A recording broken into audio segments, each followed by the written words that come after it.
Okay, we're going to go as fast as we can because we're on Maccabees and it's a little bit long, so it might be about a couple of videos, but there's a lot of action going on here with these guys. They were brave and they were amazing, so let's get started. They were also our first Gentiles, so okay, we saved them.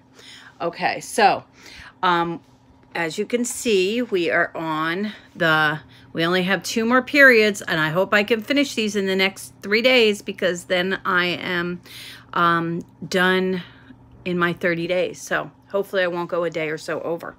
So the Maccabean revolt took place between 167 to 1 AD.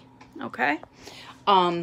We are in the 10th of the 12 biblical periods, and we are in the 10th of 12 biblical periods, and we're in the 12th of the 14 narrative books. Sorry, my fan sometimes knocks it around. Here are the supplemental books: 2 Maccabees, Wisdoms of Solomon, and Sirach. So those all took place around the same time. There's no covenants in God's family plan this period. The northern country toward the end is Herod the Great. And in the land of Canaan, which we know is Israel, this is 7 years, the Maccabean revolt. So this is 7 years period that we're going through right now. Now, that 167 to 1 AD, but the actual revolt was 167 to 160. Antiochus desecrates the temple, purification of the temple, which is Hanukkah, as we know. Now the world power is Rome. The secular history is Julius Caesar, 100 to 44 BC. Pompey captures Jerusalem, 63 BC. Caesar Augustine, 27 to, I think, what's it say? 14, does that say? And then Virgil writes Aeneid, 30 BC. Okay, so, oh, and then the orange up here symbolizes the fire in the oil lamps of the purified temple. And it's the first book of Maccabees. There is a second book of Maccabees, but we will not be going over that in the 30-day challenge. We will do that after this. So you saw the supplemental books, no covenant. Yeah, so we go all the way to Joseph and Mary. I don't know if I showed that. And we have Judas Maccabeus over there. He is the star of the show from the beginning. And the key figure is Antiochus, and he desecrates the temple. And okay, so we got all that. So here's the summary. The 10th period of biblical history begins in 127 BC with Greek oppression of the Jews under Antiochus IV. And it continues till the coming of Christ.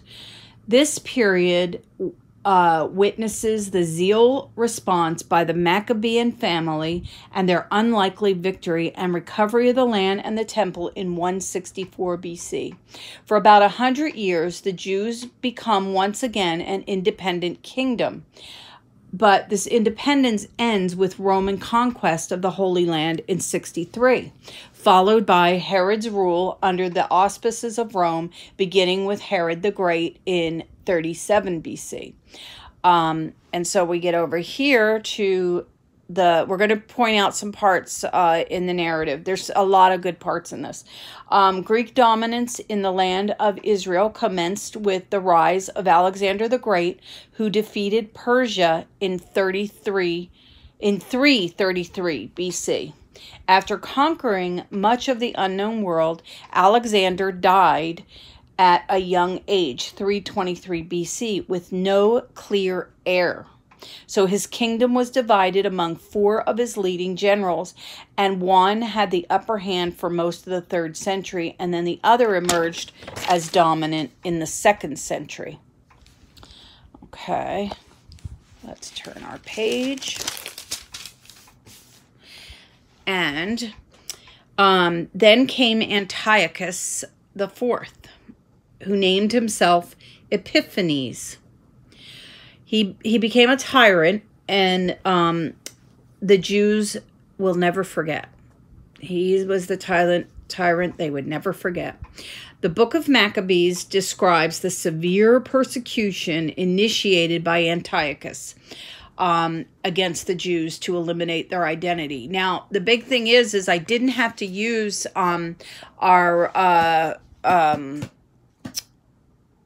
this book, the what is it? Breakthrough. And I didn't have to use that much this time. So some Jews, because it was a lot easier to follow, some Jews resolved to compromise with the Greeks for the potential of worldly benefits. Antiochus introduces Greek culture into Jerusalem by building a Greek gymnasium with the goal of changing thought and religious outlook. So, and since athletic events are performed in the nude, circumcised Jews were easily identifiable. Therefore, some surgically reversed their circumcision. Can you imagine? Antiochus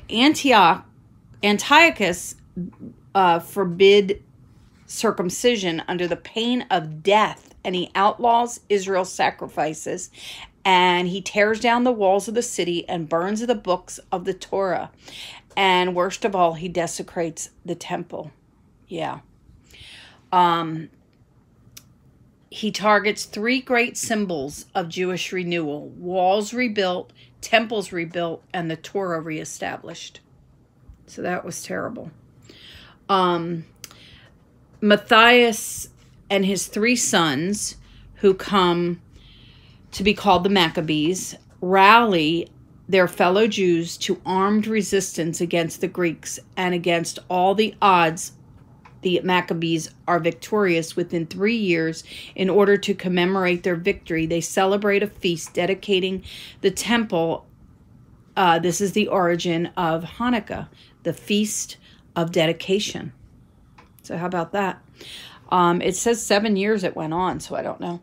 A dynasty is begun and rules for almost 100 years, but they are not the Davidic line, and it interferes in the promise of David, and they also usurped in joining the priesthood, but they are not of the line of Aaron. So those are all very important. That's important. It becomes corrupt. The priesthood becomes corrupt and becomes more influenced by Greek culture, the very thing that ignited the Maccabean resistance to begin with. And it all comes to an end in 63 BC. Pompey takes control of the Holy Land of Palestine. Just over 20 years later, Herod the Great begins his reign from 36 to 1 BC. And again, he is not a descendant of David or Jewish, or even fully Jewish. I guess he was partly Jewish. And when he dies, 3 of his sons divide the kingdom. So, and that's their names there. The significance. Maccabees go into the power of martyrdom. So, let's point out some more things. So, basically, suffering is seen as an offering to God for the sins of the nation. Faithful Jews believe suffering is not meaningless, which we share with them as Catholics. They anticipate the Christian doctrine of redemptive suffering, we can offer our suffering in solidarity with the cross of Jesus for the sake of Christ's body, the church. They see martyrdom draws the mercy of God and may even reverse the fortunes of Israel in a more lasting manner than armed resistance. The various Jewish sects of Jesus' day had their origins in the Maccabean crisis and its aftermath. So that's important.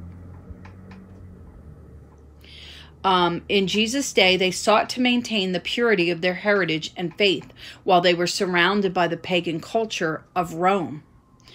They cling tightly to various marks of Jewish identity, seeking to preserve the faith of their fathers. Preserving the Jewish identity required them to separate themselves from all that was ritually unclean, including anything perceived as defiled by Gentiles. And those motivated by the victory of the Maccabees hoped they would do the same against the power of Rome.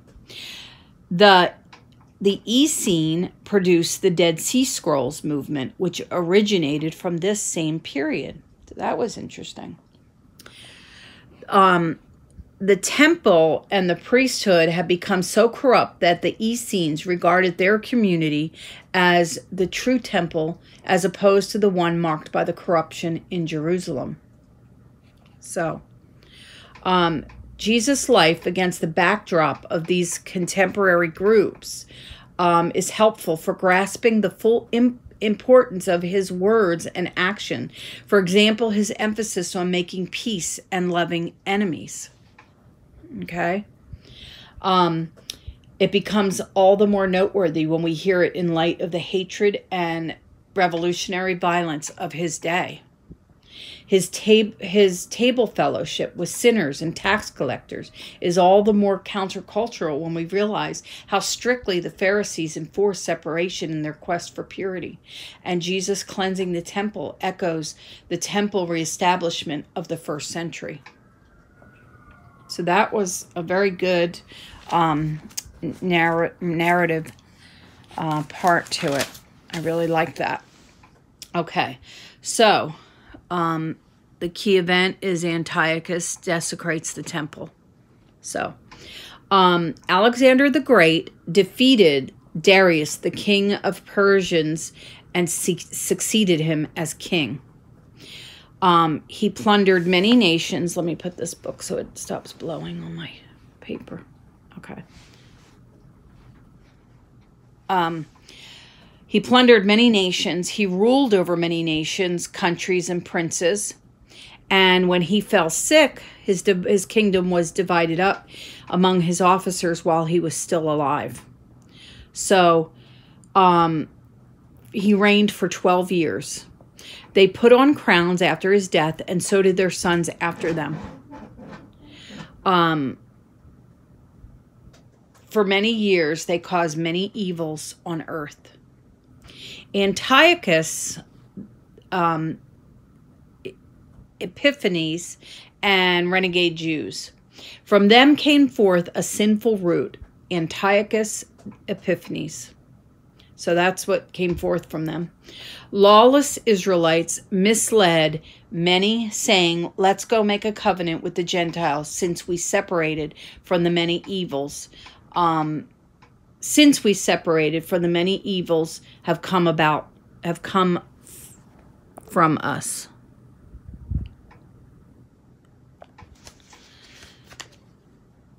For since we separated from them, many evils have come upon us.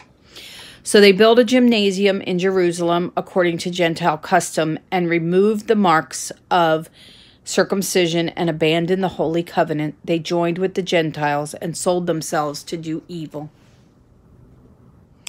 Antiochus in Egypt. Antiochus saw his kingdom was established. He was determined to become king of Egypt too. So he invaded Egypt and engaged them in battle. Antiochus started to plunder the land of Egypt. the key event, Antiochus desecrates the temple, and basically he reigned from 175 to 164 and waged a severe persecution against the Jews, demolishing 3 key symbols that we went over. Okay? Okay, so after subduing Egypt, he went up against Israel and came to Jerusalem with a strong force. He arrogantly entered the sanctuary and took the golden altar and sacred lampstand for the light and its utensils and all the other precious things like gold and silver, including the presence of God. I just can't imagine. It's like someone stealing our Eucharist. He committed deeds of murder and Israel more deeply in every... Where is that? He committed deeds of murder and spoke with great arrogance, and Israel mourned deeply in every community. And all the house of Jacob was clothed in shame. The occupation in Jerusalem. He plundered the city, burned it with fire, and tore down its houses and its surrounding walls. He took captive the women and the children and the livestock. He stationed sinful people, lawless men there. They shed innocent blood. The residents of Jerusalem fled like wounded women. Israel's feasts were turned into mourning. Her Sabbaths were in reproach, and her honor into contempt. Her dishonor grew as great as her glory. So these are some beautiful words you might want to contemplate at some point and look at. Installation of the Gentile cults. When the king demanded that his kingdom be all one, that each should give up their customs, the Gentiles accepted it, and many from Israel adopted his religion. They sacrificed to idols and profaned the Sabbath. Here they go again, right? Well, they're going to pay for it. He forbade offerings and sacrifices, and he defiled the sanctuaries. Let me put this so it doesn't blow. He defiled the sanctuaries and priests and rebuilt altars and shrines for idols, to sacrifice swine and unclean animals, to leave their sons uncircumcised. He forced them. And he appointed inspectors that they did evil in the land. And the books of the law and the books of the covenant they found were torn to pieces and burned with fire. They put to death women who had children circumcised, and they hung infants from their mothers' necks. Oh my God. Some Israelites chose to die rather than be defiled by food or profane the holy covenant. And great wrath came upon Israel. Oh, gosh. Terrible. It was just so... Matthias, but always with the terrible comes the sweet, in the end. Matthias, a priest, moved from Jerusalem and settled in Modin. He had 5 sons, John, called Gadi, Simon, called Thassi.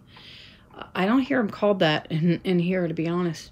Judas, called Maccabees. Eleazar, called Avran. We don't hear much about him. And Jonathan, called Aphas. And these other names, they don't really bring up. They only use the first ones. He saw the blasphemies were being committed in Judah and Jerusalem and said, "Why was I born to see the ruin of my people in the ruin of the holy city?" And then he follows with actually some beautiful language, and at some point you might want to read it. But Matthias and his sons tore their clothes, put on sackcloth, and mourned gratefully. Greatly, not gratefully. Pagan worship refused. Then the king's officers who were enforcing apostasy came to Modin, and the officer said to Matthias, "You're a leader. Come and do what the king commands, as all the Gentiles do. And then your sons will be numbered among the friends of the king. You will be honored with silver and gold and many gifts." They said, so they tried to bribe them. So Matthias answered in a loud voice. He was not going to obey in an amazingly beautiful speech, letting them know he was not going to obey. So you might want to look at that. When he finished speaking, he came forward and offered an unholy sacrifice. They came forward. Let me see. Where are we? A Jew, an unfaithful Jew, came forward to offer an unholy sacrifice upon the altar. Matthias, the head of righteous anger, he ran and killed him upon the altar, and he tore down the altar. And this pairs just as Pinehas did against Zimri, remember, for the inappropriate sexual relations with Gentiles. He cried out a rally call, and he and his sons fled to the hills and left all they had in the city. And many who are seeking righteousness and justice went down into the wilderness with him to dwell there. Many Israelites followed the Maccabees and set up in neighbor camps, and the king's men pursued them all, so they prepared for battle against them. So the king sought to profane the Sabbath day. So the Maccabean neighbors said, "Let us die in our innocence," basically as martyrs. So they attacked them on the Sabbath, and 1,000 died with their wives and children and cattle that day. And when Matthias heard, he mourned for his neighbors deeply. And then he said, "If we refuse to fight on the Sabbath day, they will quickly destroy us from the earth." So they made the decision that day to fight against every man who comes to attack on the Sabbath, so they would not all die in their hiding places. Counterattack. Okay, let me put this up here. Then they united with the mighty warriors of Israel, and all who became fugitives joined them and reinforced them as they organized an army. They struck down sinners in their anger and lawless men in their wrath.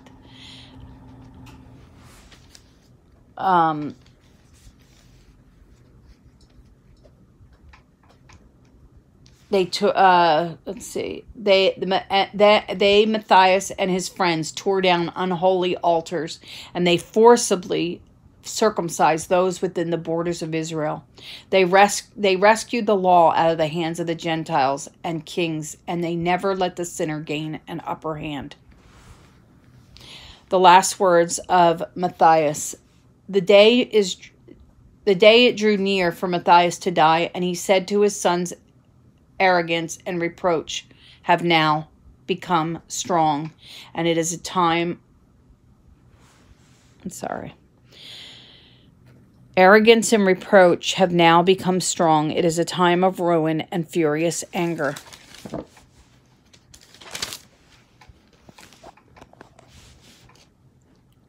me put that there so it doesn't blow up.